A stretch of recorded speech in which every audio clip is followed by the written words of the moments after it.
তারা দুজোটি রিলেশন করছে। মুখের পানি সব থেকে ফেলে দিয়ে। কি? ইতি আনমনে। হ্যাঁ। তোকে এই কথা বললো কে? আরে বলছি না ফেসবুকে পোস্ট করেছে। ফেসবুকে পোস্ট করলে কি সত্যি হয়? ইতি আমার দিকে তাকিয়ে বলে, শোন, তুই তো আর এসব ইউজ করিস না, তাই বুঝতেও পারছস না। আর আমি প্রথমে সবার থেকে শুনেছি, এখন আমি নিজে দেখেছি, তাই এত শিউরলি বলছে। আনিকা আর নীতি নাকি ট্রিটও দেবে সবাইকে। আমার পায়ের মাটি নিমিষেই সরে গেল। এসব কি বলছে ইতি? উনি কি সত্যিই নীতিকে ভালোবাসে? তাহলে আমাকে কেন বিয়ে করলেন তিনি? নিস্তব্ধ হয়ে গেলাম আমি। কেন জানি খুব কষ্ট হচ্ছে আমার, মেনে নিতে পারছি না এইসব। আমার নীরবতা দেখে ইতি আমার কাছে আসে, আমার ঘাড়ে হাত রেখে বলে, তুই এত শখ কেন? অবস্থা তো আমার খারাপ হবার কথা। আচ্ছা বাদ দে এসব, এখন বল তোর শ্বশুরবাড়ির কী অবস্থা? শ্বশুর শাশুড়ি ভালো তো? ভালো আছিস ওখানে? আমি ওর কথায় শুধু মাথা নাড়ি। ইতি আবার বলে ওঠে, তোর জামাই তোকে পড়াশোনা করার অনুমতি দিয়েছে তাহলে?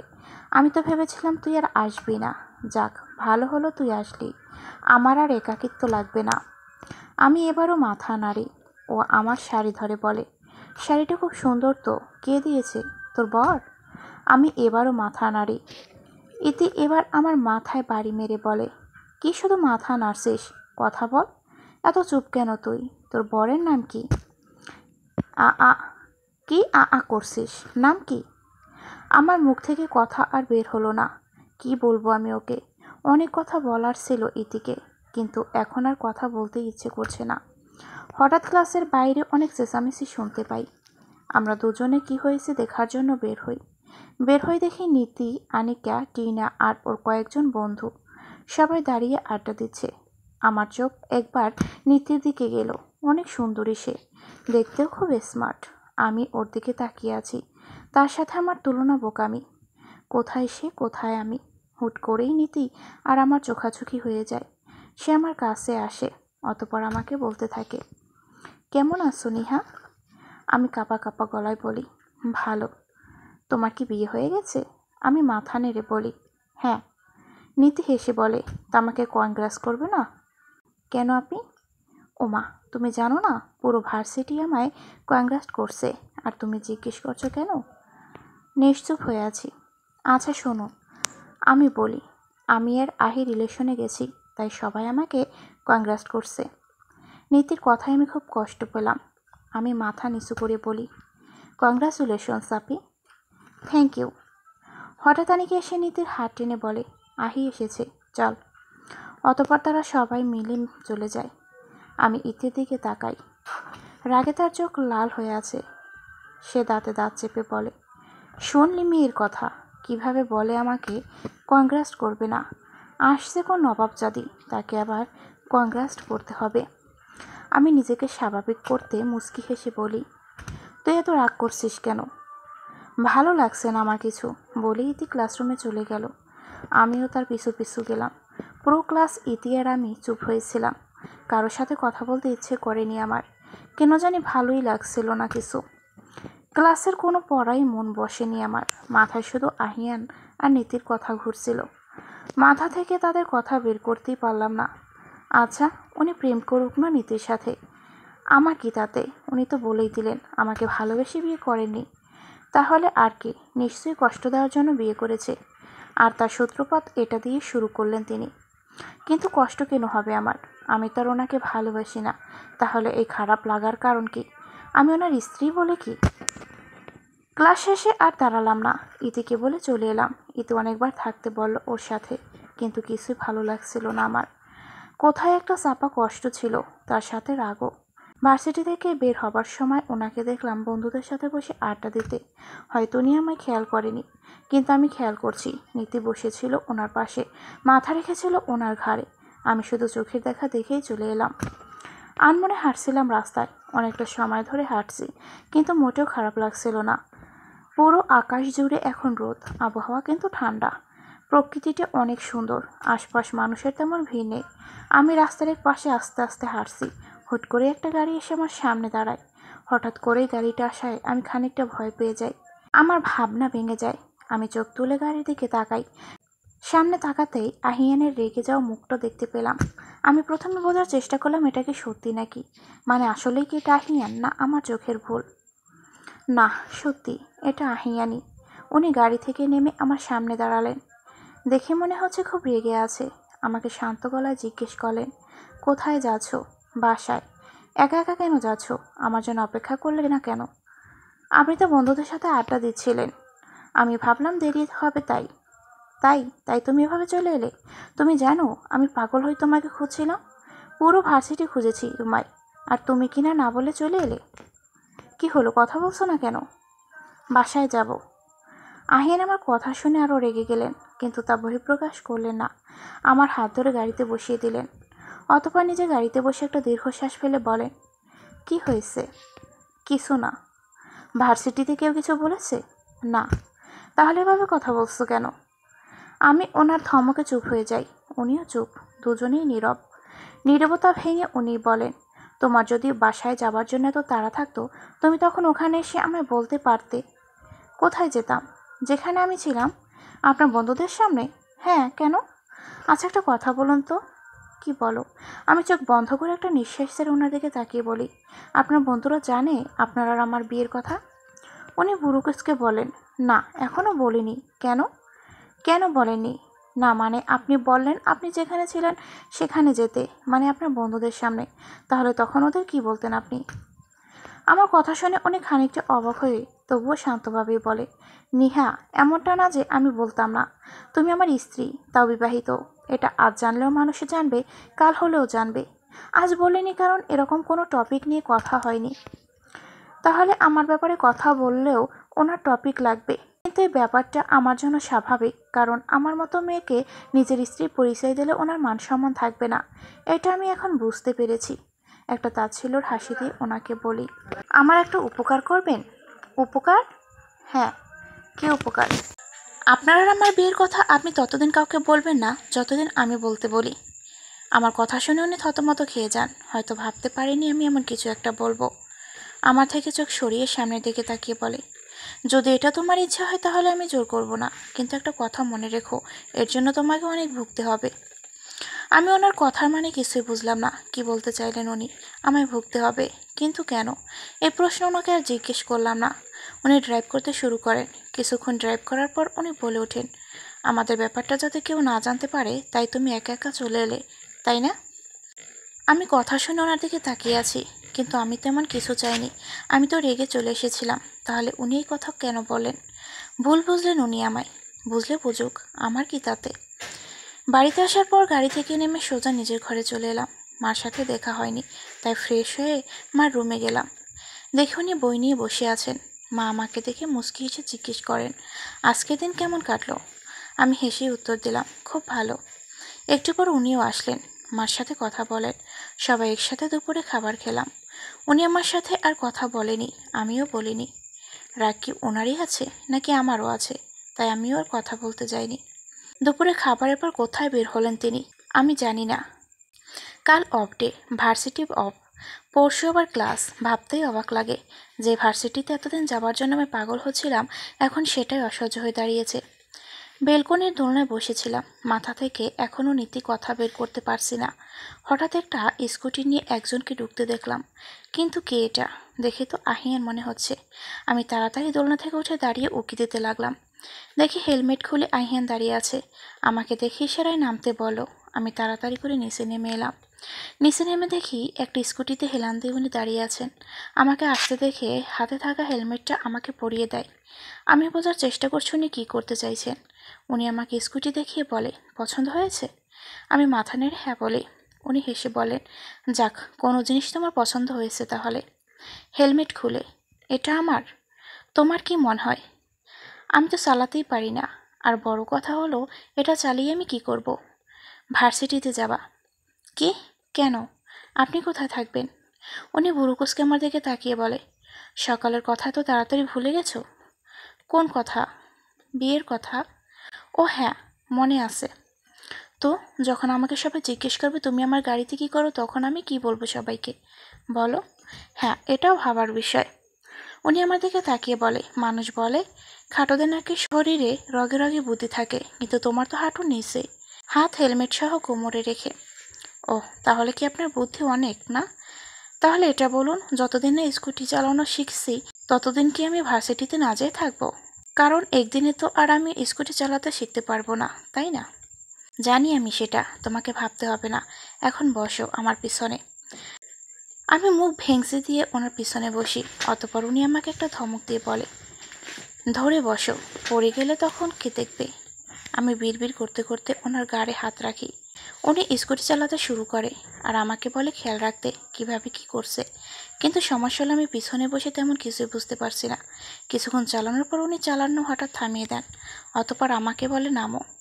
আমি সাথে সাথে নেমে পড়ি। উনিও নেমে পড়ে। বসো। অবাক হয়ে বলি, আমি? উনি আশপাশ তাকিয়ে বলে, চারপাশে কি আর ভূতনি আছে? দাঁতে দাঁত চেপে বসছি। আমি বসার পর উনি আমার পেছনে বসে। তারপর আমাকে হাতে ধরে শিখিয়ে দেন কোনটা কি। অতপর আবার চালাতে শুরু করে। এবার আমরা একটা পার্কে এসে পড়ি। হেলমেট পরার কারণে কেউ হয়তো ওনাকে চিনছে না, কিন্তু সবাই তাকিয়ে আছে। এত কিছুর মধ্যেও সকালের কথা প্রায় মাথা থেকে বের হয়েই গেল। বাসায় ফিরতে ফিরতে প্রায় সন্ধ্যা হয়ে গেল। বাসায় এসে দুজনে রুমে চলে এলাম। অতপর ফ্রেশ হয়ে আমি নিচে চলে এলাম। ড্রয়িং রুমে বসে বসে একটা মুভি দেখছিলাম। ইন্টারেস্টিং ছিল মুভিটা। হঠাৎ উনি এসে বলেন, বাহ, এত মনোযোগ দিয়ে মুভি দেখছো? আমি ওনার দিকে একবার তাকিয়ে আবার মুভি দেখায় মনোযোগ দেই। উনি হুট করে এসে টিভি অফ করে দেন। আমি কপাল কুঁচকে ওনার দিকে তাকিয়ে আছি। উনি ডোন্ট কেয়ার ভাব নিয়ে বলে, পড়তে বসেছো আজ একবারও? না। কেন? চলো পড়তে চলো। আমি একবার ঘড়ির দিকে তাকাই। 7টা বাজে এখন। হিসাব করতে থাকি। এখন 7টা বাজে, তাহলে আর 3 ঘন্টা, মানে 10টা বাজে উনি আমাকে ছাড়বেন। আমি অসহায় মুখ করে ওনাকে বলি, আজ থাক, কাল পড়ব। তাহলে মুভি আজ থাক, বাকিটা কাল দেখো, বলেই উনি রিমোট নিয়ে চলে গেলেন। আমি মুখ ফুলিয়ে ওনার পিছু পিছু গেলাম। সত্যি সত্যি উনি আমাকে 10টা অবধি বসিয়ে রেখেছেন। আসলেই বিরক্তিকর এতক্ষণ বই নিয়ে বসে থাকা। মা এসেছিল আমাকে ছাড়াতে, কিন্তু উনি যেতেই দিলেন না। নিজেকে একবারও দেখলাম না বই নিয়ে বসতে, অথচ আমাকে পড়িয়ে যাচ্ছে। আজব। ক্ষুধাও পেটে ইঁদুর লাফাচ্ছে, কিন্তু উনি এখনও ছাড়ছে না। আমি একটু সাহস নিয়ে বলি, 3 ঘন্টা তো হয়ে গেছে, পড়ার টাইম তো শেষ। তোমাকে কে বললো আমি 3 ঘন্টা পড়াবো? কি? আরও পড়াবেন? হুম, পড়ো। আজকে আমি অনেক কাজ করেছি, এখন ছাড়ুন আমায়, ক্ষুধা লেগেছে অনেক। আরও 1 ঘন্টা পড়ো, তাহলে রেহাই পাবা। বলেই উনি চলে গেলেন। রাগে আমার শরীর জ্বলছিল। টেবিলের উপর বই রেখে মাথা গুঁজে পড়েছিলাম। ওনার ধমকানিতে লাফিয়ে উঠি। দেখি উনি খাবারের প্লেট হাতে নিয়ে দাঁড়িয়ে আছে। আমি খাবারের প্লেট দেখে একগাল হেসে বলি, আমার জন্য? না, ভূতনির জন্য। আমি ওনার হাত থেকে প্লেটটা নিয়ে বলি, সে যাই হোক, আমার ক্ষুধা লেগেছে, আমি খাবো। বলেই খাটে গিয়ে বসি। উনি দাঁড়িয়ে আমার বই খাতা সব গোছায়, আর আমি খাটে বসে খাচ্ছি। বই খাতা গুছিয়ে উনি আমার পাশে এসে শুয়ে পড়েন। আমি বলে উঠি, আপনি খাবেন না? না, ইচ্ছে করছে না। কি বলছেন ইচ্ছে করছে না? উঠুন, খেয়ে নিন। না, খাও তুমি। আমি উঠে ওনার জন্য খাবার নিয়ে আসি। অতঃপর ওনাকে উঠিয়ে খেতে বলি। উনি কী ভেবে খেতে শুরু করেন। ততক্ষণে আমি খাবার শেষ করে বসে থাকি। হঠাৎ ওনার ফোন আসে। ফোনটা সম্ভবত নিধির ছিল। সেটা কথার ভঙ্গিতে বোঝা যাচ্ছে। উনি খাবার শেষ করে বেলকনিতে দাঁড়িয়ে তার সাথে কথা বলে। আমি বিছানায় শুয়ে দেখছিলাম। খুব খারাপ লাগছে এভাবে সব দেখতে। আমি বিয়ের কথাটা এজন্য বলতে বলিনি, কারণ আমি চাইনি আমার জন্য ওনার রিলেশনে কোনো সমস্যা হোক। এখন আবার আমারই খারাপ লাগছে। অনপাশে মুখ ঘুরিয়ে শুয়ে পড়লাম। কখন ঘুমিয়ে পড়েছি জানি না। সকালে ঘুম থেকে উঠে দেখি উনি বিছানায় নেই। এত সকাল সকাল উনি কোথায় গেলেন? উঠেই খুঁজতে লাগলাম। না, ওয়াশরুমে নেই। তাহলে গেল কোথায়? ব্যালকনিতে একবার উকি দেব, কিন্তু এত সকালে কি ওখানে তিনি থাকবেন? তা একবার উকি দিলাম। সত্যি তাই, ব্যালকনিতে দোলনায় ঘুমিয়ে আছেন তিনি। হয়তো অনেকক্ষণ বসে কথা বলছিল নীতির সাথে, তারপর এখানেই ঘুমিয়ে পড়ে। মনের কোথাও এটা ভেবে কষ্ট লাগলো। কেন জানি আমাকে ছাড়া অন্য কাউকে ওনার এত ইম্পর্টেন্ট দেওয়া আমার ভালো লাগছিল না। আমি ওনাকে ডেকে তুললাম। উনি চোখ মেলে আমার দিকে তাকিয়ে বলেন, গুড মর্নিং ভূতনি। মেজাজ এমনি খারাপ ছিল, ওনার কথায় আরও বিগড়ে গেল। একটা ঝাড়ি দিয়ে বললাম, রাখেন আপনার ভূতনি, সারা রাত এখানে কি করছিলেন? তুমি আমাকে ধমকাচ্ছ? হ্যাঁ তো কি করব? সকাল সকাল ঝগড়া শুরু করে দিলে তো। দেখো, আজ সারাদিন ঝগড়ায় কাটবে আমাদের। ভালোই হবে, আপনার সাথে থাকলে ঝগড়ার চেয়ে বেশি আর কিছু হবে না। বলেই চলে আসতে নিলাম। হঠাৎ আমার শাড়ির আঁচল আটকে গেল। আমি কোমরে হাত দিয়ে ওনার দিকে তাকিয়ে বলি, কি? 1 কাপ কফি দিচ্ছি, ফ্রেশ হয়ে নিন। আজ শুক্রবার, সবার অফ ডে। একটু আগেই সকালের নাস্তা সবাই একসাথে করি। সার্ভেন্টরা রান্না করছে, মা আমাকে রান্নার কাজে হাত দিতে দেয়নি। আমি হাঁটতে হাঁটতে বাগান এলাম, দেখি বাবা বাগান পরিষ্কার করছে। আমি ওনার পিছনে গিয়ে দাঁড়ালাম। বাবা আমার উপস্থিতি পেয়ে বলেন, তুমি এখানে? কি করছো? কিছু না, ভাবছি আপনার কাজে সাহায্য করব। উনি কিছুই বলে না। এর মানে আমি বুঝে গেলাম উনি আমায় অনুমতি দিয়েছেন। আমি বাবার পাশে বসে পরিষ্কার করছিলাম। পরিষ্কার শেষে বাবা নিজের হাতে গাছে পানি দিচ্ছিলেন, আমি তাকে সাহায্য করছি। হঠাৎ আমি বলে উঠি, বাবা, এগুলো তো বাড়ির সার্ভেন্টদের বললেই করে দেবে, আপনি এত কষ্ট করে কেন করছেন? বাবা আমার দিকে না তাকিয়ে গম্ভীর স্বরে বলেন, পছন্দের কিছু জিনিসের হাতে যত্ন নেওয়ার মতো আনন্দ অন্য কিছুতে নেই। আমি আর কিছুই বললাম না, একটা মুচকি হাসি দিয়ে ওনাকে সাহায্য করতে থাকি। বুঝতে পারি এই বাগান ওনার খুব প্রিয়, অনেক যত্ন করেন তিনি এসবের। কাজ শেষ করে বাবা আর আমি দাঁড়িয়ে বাগানের সৌন্দর্য দেখছি। মন ভালো করার জন্য এতটুকুই যথেষ্ট। মা হাঁটতে হাঁটতে এখানে আসেন, আমাকে দেখে মুচকি হেসে বলেন, বাহ, শ্বশুর আর বউ মিলে তো দেখছি অনেক কাজ করেছো। তা এভাবেই কি থাকবে নাকি? তোমাদের অবস্থা তো নাজেহাল দেখছি। আসলে কাজ করতে করতে আমার আর বাবার কাপড়ে অনেক মাটি লেগে গেছে। মা আবার বলেন, মা নিহা, যাও ফ্রেশ হয়ে নাও। আর আপনি গোসল করতে যান, নামাজে যেতে হবে তো নাকি? মার কথায় বাবা চলে গেলেন, আমিও চলে এলাম ঘরে। কিন্তু এ কি, ঘরের অবস্থা তো আমার থেকেও নাজেহাল। পুরো বিছানা পুড়ে, পাঞ্জাবি আর সামনে কোমরে হাত দিয়ে দাঁড়িয়ে আছে আহিয়ান চৌধুরী। আমি ওনার কাছে গিয়ে বলি, মেয়েদের মতো কোমরে হাত দিয়ে কী ভাবছেন? উনি আমার দিকে তাকিয়ে ভুরু কুঁচকে বলেন, কোমর কি শুধু মেয়েদেরই আছে নাকি? আমি মুখ ঘুরিয়ে বললাম, সেটা মানলাম, কোমর আপনারও আছে, কিন্তু এভাবে জামা কাপড় ছিটিয়ে রেখেছেন কেন? পরব বলে। এতগুলো পরবেন?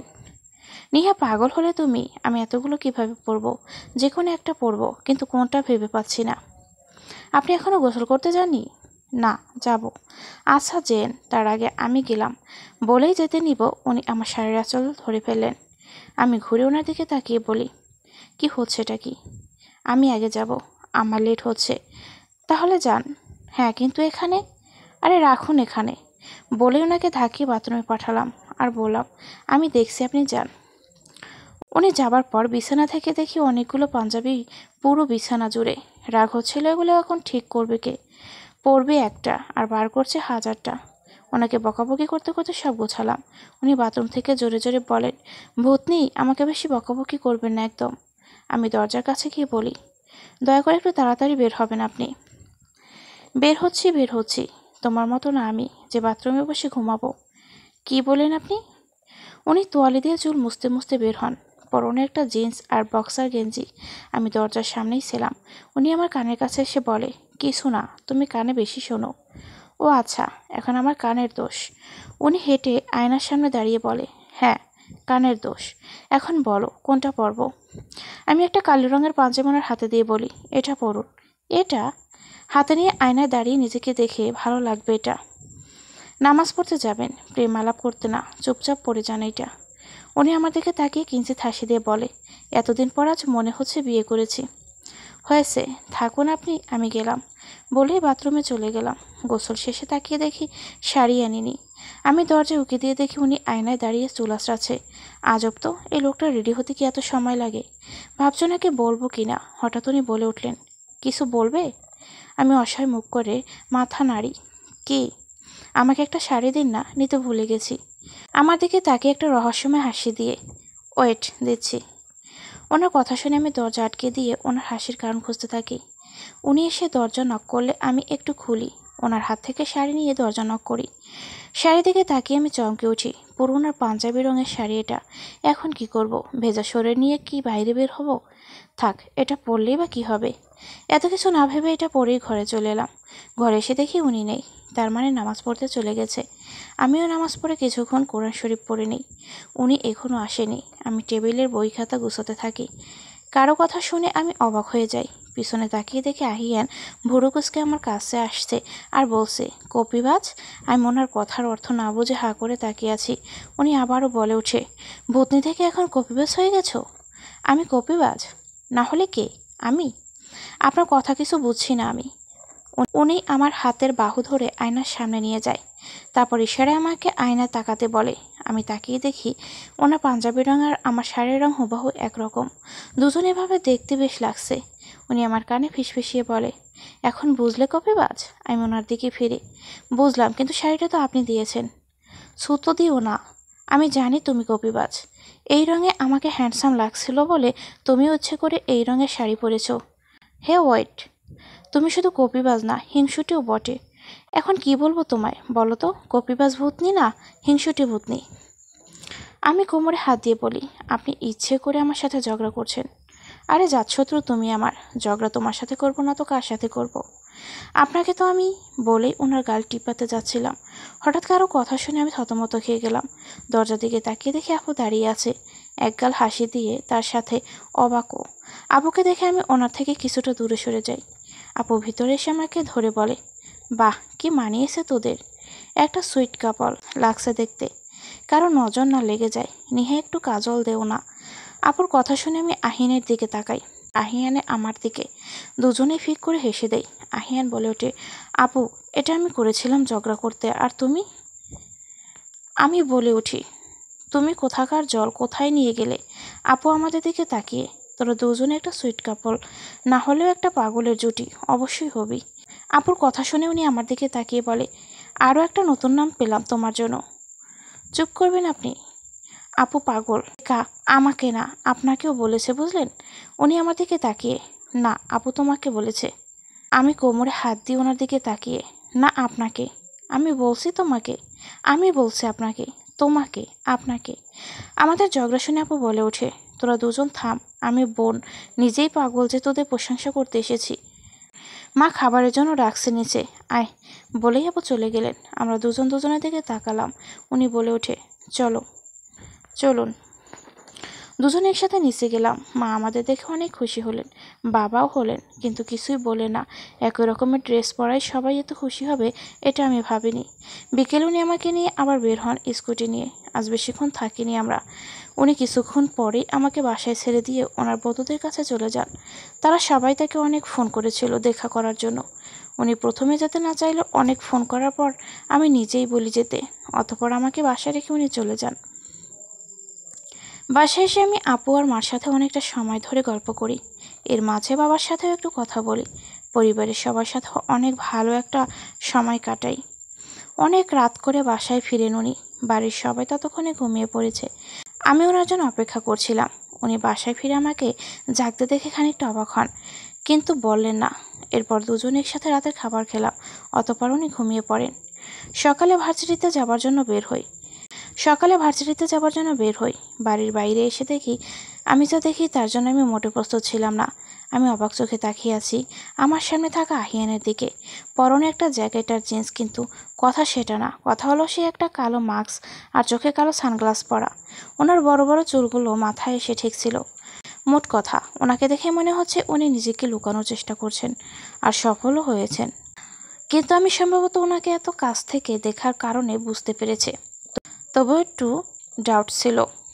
আমি ওনার দিকে অবাক হয়ে তাকিয়ে থাকায় ওনার বিশ্ববিখ্যাত ভুরু কুঁচকানো দেখে আমার কোনো সন্দেহ নেই যে এটা আহিয়ান। আমি এখনও দাঁড়িয়ে আছি আর ওনাকে দেখে যাচ্ছি। কেন জানি অদ্ভুত লাগছে দেখতে। উনি আমার সামনে হাত দিয়ে চুটকি বাজিয়ে বললেন, কি হয়েছে ভূতনি? আমি অবাক হয়ে বলি, এটা আপনি তো? হ্যাঁ আমি, তোমার স্বামী। এখন চলো। কোথায় যাব? প্রেম করতে যাব, চলো। কি? গাধি ভূতনি, ভার্সিটিতে যাবা না? হ্যাঁ যাব তো, কিন্তু হেঁটে যাব কেন? উনি আমার দিকে কিছুটা ঝুঁকে বলে, তোমার মনে হয় তোমার স্বামী তোমাকে হাঁটিয়ে নিয়ে যাবে? আমি কোমরে হাত দিয়ে বলি, নিশ্চয়ই কোলে করে নিয়ে যাবে না। উনি মাথা চুলকিয়ে, প্রশ্নই আসে না। সেদিন তোমাকে কোলে নিয়ে আমার কোমরে ব্যথা এখনও যায়নি। উনার কথা শুনে আমি হা করে উনার দিকে তাকিয়ে আছি। উনি আবার বলে ওঠে, হা করে থেকো না, মুখে মাছি ঢুকে যাবে। আমি নিজেকে ঠিক করে বলি, আমি কি সত্যিই এত মোটা? আরে না, আমি মজা করছিলাম। এক বস্তাও হবে না। বাতাসের আগে চলো তুমি। কি বললেন আপনি? আমার আগে জানা উচিত ছিল। তুমি কানে কম শোন। এক কথা 10 বার বলা লাগে তোমায়। আমি আর কথাই বললাম না। নিচে তাকিয়ে রইলাম। আচমকা উনি আমার হাত টেনে একটা রিকশায় উঠিয়ে দিলেন। অতঃপর নিজেও বসে পড়লেন। ব্যাপারটা তাড়াতাড়ি হওয়ায় আমার বুঝতে একটু সময় লাগলো। কিন্তু বলতে হবে উনার এমন কর্মকাণ্ডে আমি নির্ঘাত পাগল হব। আমি রেগে উনার দিকে তাকিয়ে আছি। উনি রিকশাওয়ালাকে বললেন, মামা চলুন। অতঃপর আমার দিকে তাকিয়ে বলেন, কি হলো? আমিও এটাই জিজ্ঞেস করছি, কি হলো এটা? আপনি এভাবে আমাকে রিকশায় কেন উঠালেন? আর আপনার এই অবস্থা কেন?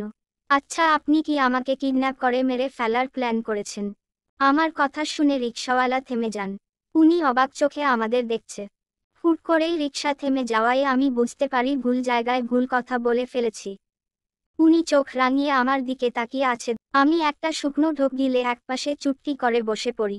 উনি রিকশাওয়ালাকে বলে, কিছু হয়নি মামা, স্বামী স্ত্রী মধ্যে শুধু একটু ঝগড়া হয়েছে। আপনি চলুন। রিকশাওয়ালা কিছুক্ষণ আমার দিকে তাকিয়ে আবার রিকশা চালাতে শুরু করে। আমি জানি এখন খুব বড় একটা ঝাড়ি খেতে চলেছি। হাত পা খিচে চোখ বন্ধ করে বসে আছি আমি। কিন্তু এতক্ষণ হবার পরও উনি যখন আমায় ধমক দেননি, তখন আমি একটু সাহস করে উনার দিকে তাকাই। দেখি উনি এখনো রেগে তাকিয়ে আছেন আমার দিকে। আমি কাঁপা কাঁপা গলায় বলি, সরি। উনি আমার থেকে মুখ সরিয়ে নেয়। আমি একটা দীর্ঘশ্বাস ফেলি, কিন্তু হঠাৎ উনি আমার কানে ফিসফিসিয়ে বলে, আগে বাসায় চলো, তখন দেখাচ্ছি তোমায়। পাবলিক প্লেস বলে বেঁচে গেলে এখন। আমি অনেক খুশি হয়ে গেলাম, কারণ এখন উনি আমায় কিছু বলবেন না তাহলে। আর বাসায় যেতে যেতে উনি ভুলে যাবেন আমি নিশ্চিত। আমি এবার উনার দিকে তাকিয়ে বলি, আচ্ছা আপনি এসব পড়ে আছেন কেন? তুমি না উপকার চেয়েছো তাই। কিন্তু তোমার উপকার করতে গিয়ে আমার বাস খেতে হচ্ছে। উনার কথা শুনে খুব হাসি পাচ্ছিল। তবুও নিজেকে সংযত রাখি। বুঝতে পারছি বেচারার উপর ঝড় বৃষ্টি সব বয়ে যাচ্ছে। আমি আবার বলি, যাতে আপনাকে কেউ না চিনে তাই। তো কি করব? গাড়ি করে যাবে না? স্কুটি চালানোটা ঠিক মতো শিখতে পারলে না? আর কোনো চই রেখেছিলে তুমি? বাসের চইটা কিন্তু ছিল। এই কথা শুনে উনি আবারও আমার দিকে চোখ রাঙান। আমি আবারও চুপ হয়ে যাই। উনি দাঁতে দাঁত চেপে বলেন, এত লোকের ধাক্কাধাক্কিতে তোমাকে আমি ওটাই করে নিয়ে যেতাম। হ্যাঁ ঠিক বলেছ, নিলে ভালোই হতো, একটু শিক্ষে হতো তোমার। আমি আর কথা বললাম না। উনি বেশ রেগে আছে। প্রায় অনেকক্ষণ পর হুট করেই জ্যামে আটকে গেলাম। এই সময়ে গরম লাগার কথা না, তবুও জ্যামের কারণে খুব গরম লাগছে। অবস্থা খারাপ হচ্ছে। আমি শুধু উনাকে দেখছি উনি কিভাবে সহ্য করে আছে। হয়তো এভাবে গরমে বসে থাকার অভ্যাস নেই উনার। আমি সাথে না থাকলে নিশ্চয়ই হেঁটে চলে যেতেন। আমি উনাকে পানির বোতল দিয়ে বলি, পানি খাবেন? হুম দাও। একদম বোতলে মুখ লাগিয়ে খাবেন না কিন্তু। উনি শান্ত গলায় বলেন, আমি তোমার মতো না, বুঝলে দাও। আমার মতো হতেও পারবেন না, নিন। উনার কাছে পানির বোতলটা দিলাম। উনি মাস্ক খুলতে যাবে, আমি সাথে সাথে হাত দিয়ে উনার গাল ধরে নিজের দিকে ঘুরাই। উনি ভ্রু কুঁচকে তাকিয়ে বলে, কি হলো? আমি কাঁপা কাঁপা গলায় বলি, নীতি। উনি অবাক হয়ে বলেন, নীতি কোথায়? আমি উনার গাল থেকে হাত সরিয়ে বলি, ওখানে। গাড়ির মধ্যে থেকে আপনাকে দেখেছে, নিশ্চিত চিনতে পেরেছে। আরে চিনতে পারবে না, অনেক দূর থেকে দেখেছে। না পাপ, কিন্তু আমাকে তো দেখেছে। তাও একটা ছেলের সাথে, সেটা আপনি হোক বা অন্য কেউ। তো কি হয়েছে? আপনি জানেন ওরা আমাকে কিভাবে জিজ্ঞাসাবাদ করবে? একেবারে মনে হবে যেন আমি কোনো অপরাধী। কেন করবে? কে জানে। শত্রুতা তো আপনার থেকে শুরু হয়েছে। এর মধ্যে নীতি বারবার উকি মারছে আমার সাথে, এটাকে দেখার জন্য। কে বলেছিল তোমাকে চড় মারতে? তুমি জানো সেদিন প্রথম আমি কোনো মেয়ের হাতে চড় খেয়েছি? আমি উনার মুখের দিকে তাকিয়ে, কি এর আগে সত্যিই কোনো মেয়ে আপনাকে চড় মারেনি? আমি প্রথম এই বিশ্ব জয় করলাম তাহলে? আমার কথা শুনে উনি অবাক হয়ে তাকিয়ে আছে, তার সাথে রিকশাওয়ালাও। জ্যাম ছুটে যায় এর মধ্যে। নীতির গাড়ি আর দেখা যায় না। আমরা দুজন ভার্সিটিতে চলে এলাম। প্রথমে আমি ঢুকি ভার্সিটিতে, তাও খুব ভয় ভয়, যেন তাদের চোখে ধরা না পড়ি। ভালো মতোই ক্লাসে চলে যাই। ক্লাস এখনো শুরু হয়নি, সিঁড়িতে ইতির সাথে দাঁড়িয়ে কথা বলছি। ইতিকে এখনো বিয়ের ব্যাপারটা বলিনি, তাই কেমন কেমন লাগছে আমার। ইতির সাথে কথা বললেও আমার চোখ ভার্সিটির গেটে, কারণ উনি এখনো আসেনি। হঠাৎ চোখ পড়ল, উনি আসছেন। তার সাথে নাহান ভাইয়া। মুখের মাস্কটা নেই আর সানগ্লাস বদলে এসেছে। বেশ স্টাইল নিয়ে ঢুকলেন, কারণ তিনি আসার পর সব মেয়েদের নজর তার দিকে। কিন্তু কেন? কি আছে তার মাঝে? আমার তো আজ পর্যন্ত এটা চোখে পড়ল না। উনাকে দেখছিলাম, কেউ হঠাৎ আমার সামনে চুটকি বাজালো। তাকিয়ে দেখি নীতি। তাকে দেখে একটা শুকনো হাসি দিই। নীতি বলে ওঠে, কত ছেলের দিকে নজর তোমার। আমি অবাক হয়ে যাই নীতির কথায়। ইতি বলে ওঠে, এসব কি বলছো তোমরা? টিনা বলে ওঠে, তুমি চুপ করো, আমাদের মাঝে না আসাটাই তোমার জন্য ভালো। ইতি আবার কিছু বলতে যাবে, আমি ইশারায় ইতিকে না বলি সে চুপ হয়ে যায়। আমি নীতিকে বলি, আপু তুমি এসব কি বলছো? এমন ভাব করছো যেন কিছু জানোই না। দেখলাম তো রিকশায় একটা ছেলের সাথে, তার মধ্যে তুমি নাকি বিবাহিত, তাহলে অন্য ছেলের সাথে কি করছিলে? ইতি আবার রেগে বলে ওঠে, বিবাহিত তার মানে নিশ্চয়ই ওটা ওর বর ছিল তাই না? নীতি ইতির গাল চেপে ধরে বলে, হ্যাঁ আমিও ভেবেছিলাম, কিন্তু বলেই ইতিকে ছেড়ে আমার দিকে আসে আমাকে বলতে থাকে, স্বামীকে এত লুকিয়ে আনে কে বলতে পারো? তারপর তোমার স্বামী হলেও তোমাকে দিতে কেন আসলো না? হোয়াটএভার তোমার জীবন, এতে আমার কোনো ইন্টারেস্ট নেই। তবে বলেই আমার হাত মুচড়ে পিছনে ঘুরিয়ে নিয়ে বলতে থাকে, আমার আহির দিকে চোখ তুলেও তাকিও না, খুব খারাপ হবে। বলেই আমাকে ছুঁড়ে ফেলে দেয়। আমার হাত ব্যথায় ফুলে ওঠে, তার সাথে লালও। আমি ভারী গলায় বলি, আপু আমি কি করেছি? টিনা বলে ওঠে, বাহ এত দেখছি ভাজা মাছ উল্টে খেতে পারে না। যেমন ভাবে আহিকে দেখছিল দেখে মনে হচ্ছিল চোখ দিয়েই তাকে গিলে খাবে। ইতি বলে ওঠে, ভার্সিটির সব মেয়ে তাকিয়ে আছে তোমাদের আহি রদিকে, তাদের কেন কিছু বলছো না? নীতি বাঁকা হাসি দিয়ে বলে, সবার দেখা আর ওর দেখার মধ্যে অনেক পার্থক্য আছে, কারণ ওর চোখ অন্য কিছুই বলছিল আমায়। এরপর যেন আহির কাছেও তোমায় না দেখি। আমি চুপচাপ দাঁড়িয়ে তাদের কথা শুনছি। এখন নিজের স্বামীকে দেখতেও তাদের অনুমতি লাগবে আমায়। তারা আরও কিছুক্ষণ আমাকে শাসিয়ে চলে গেল। আমি কিছু না বলে ক্লাসরুমে চলে গেলাম। হুট করেই ইতি দৌড়ে আসে ক্লাসরুমে। অতঃপর আমার হাত ধরে টেনে হিঁচড়ে তার সাথে নিয়ে যায়। আমি শত জিজ্ঞেস করার পরও কিছু বলছে না। মুখে একটাই কথা, অনেক বড় কাহিনী দেখলে বুঝবি, চল আমার সাথে। এরপর আমি আর কিছু জিজ্ঞেস করিনি। ওর পিছু পিছু যেতে থাকি। ইতি আমাকে ক্যাম্পাসের দিকে নিয়ে যাচ্ছে। খুব ভিড় ওখানে, তার মানে নিশ্চয়ই বড় কিছু হয়েছে। আসলেই অনেক বড় কিছু। ভিড়ের মধ্যে ঢুকে আমি হতবাক হয়ে গেলাম। আহিয়ান মারাত্মক রেগে আছে, তার সাথে আকাশ ভাইয়াও। তার সামনে নীতি কাঁদছে, কিন্তু আনিকা চুপচাপ দাঁড়িয়ে আছে, তবে বেশ ভয় পেয়ে আছে।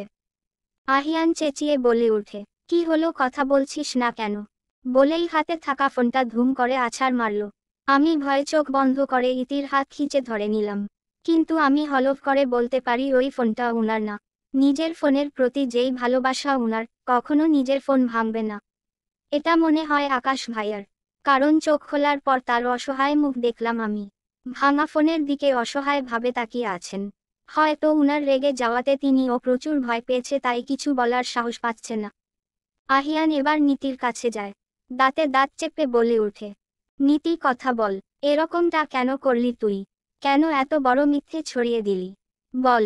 আমি আস্তে আস্তে ইতিকে জিজ্ঞেস করি, কোন মিথ্যে রে? ইতি ফিসফিসিয়ে বলে, আরে ওই রিলেশনশিপ পোস্টের। নীতি এটা আহিয়ান ভাইয়াকে না বলেই পোস্ট করেছে। এতে ভাইয়া খুব ক্ষেপে গেছে। তার মানে এসব মিথ্যে ছিল। হি হি হি, খুব খুশি লাগছে। ইচ্ছে করছে আমি গিয়ে দুটো চড় মেরে আসি। কিন্তু এটা তো করা যাবে। আচ্ছা উনি কি মেরেছেন নাকি নীতিকে? না হলে এভাবে কাঁদছে কেন? আমি ইতিকে আবার জিজ্ঞেস করি, মেরেছে নাকি এভাবে কাঁদছে কেন? আরে এটা ন্যাকা কান্না, তুই বুঝবি না। সব আহিয়ান ভাইয়ার সাইনপাচে পাওয়ার ধান্দা। কিন্তু আহিয়ান ভাইয়া এত সহজে মেনে নিবে না। আর আকাশ ভাইয়া, উনিই তো আগে জানলেন। কি লোক রে তারা, এতদিন নাকি জানতি না? ভাবা যায় এইসব। যাই হোক, আকাশ আজ এসব দেখে আহিয়ান ভাইকে বলেছে, আর তারপরে ভাইয়া দোষ দিতে শুরু করলো। আনিকা আগে ভাগেই বলে দিয়েছে মজা করেছে, তাই আকাশ কিছু বলেনি। ওহ আচ্ছা, কিন্তু একটা কথা, আকাশ ভাইয়ার প্রতি ইতির এত ইন্টারেস্টি দেখে কেমন ঘটকা লাগলো। কি হহ, না পড়ে বলবো। এখন এখানকার কাহিনী দেখি। নিতিন একা কান্না করে কেঁদেই যাচ্ছে। আহিয়ান এতক্ষণ রেগে থাকলেও এখন একটু শান্ত হয়েছে। উনি এবার শান্ত গলায় বললেন, নীতি কান্না থামা, তুই এরকম মজা না করলেও পারতি। নীতি কেঁদে কেঁদে ঢং করে বলল, আমি মজা করি নি আহি। কি বলে কি মেয়েটা, মজা করে নি মানে? তাহলে কি ইচ্ছে করছি দিয়েছিল নাকি? এমনতে আজকে আমার সাথে ঘটা ঘটনার পর আমার বুঝতে বাকি নেই উনার প্রতি নীতির অফুরন্ত ভালোবাসা আছে, কিন্তু উনার কি আছে? নীতির কথায় আমি সহ যারা দাঁড়িয়েছিল তারা সবাই অবাক, শুধুমাত্র আহিয়ান ছাড়া। উনি হাতের বুড়ো আঙুল দিয়ে কিছুক্ষণ কপাল ঘষে বলেন, আমার লাইফে কোনো মেয়ের জায়গা নেই, and you cow it her jewel. বলেই ওখান থেকে চলে গেলেন। নীতি দাঁড়িয়ে কেঁদেই যাচ্ছিল। আকাশ ভাইয়া আহিয়ানের পিছনে গেল, বাকি সবাই নীতিকে সামলাতে থাকে। আমি একবার যেতে গিয়েও যাইনি। ভাবলাম একা থাকা দরকার, কিন্তু উনার লাইফে কোনো মেয়ের জায়গা নেই বলতে উনি কি বোঝালেন, আমার কথা নাকি অন্য কিছু? ভার্সিটি ছুটির পর পুরো ক্যাম্পাস খুঁজেও উনাকে পেলাম না। আকাশ ভাইয়াকে বা উনার কোনো বন্ধুকে চোখে পড়েনি। অতঃপর বাইরে বের হয়ে গেলাম। না, রাস্তায় কোথাও উনি নেই। রাস্তার একপাশ দিয়ে হেঁটে যাচ্ছি আর উনাকে খুঁজছি। হঠাৎ কারো চেনা গলা পেয়ে দাঁড়িয়ে গেলাম। পেছনে থেকে কেউ বলে উঠল, এই ভূতনি।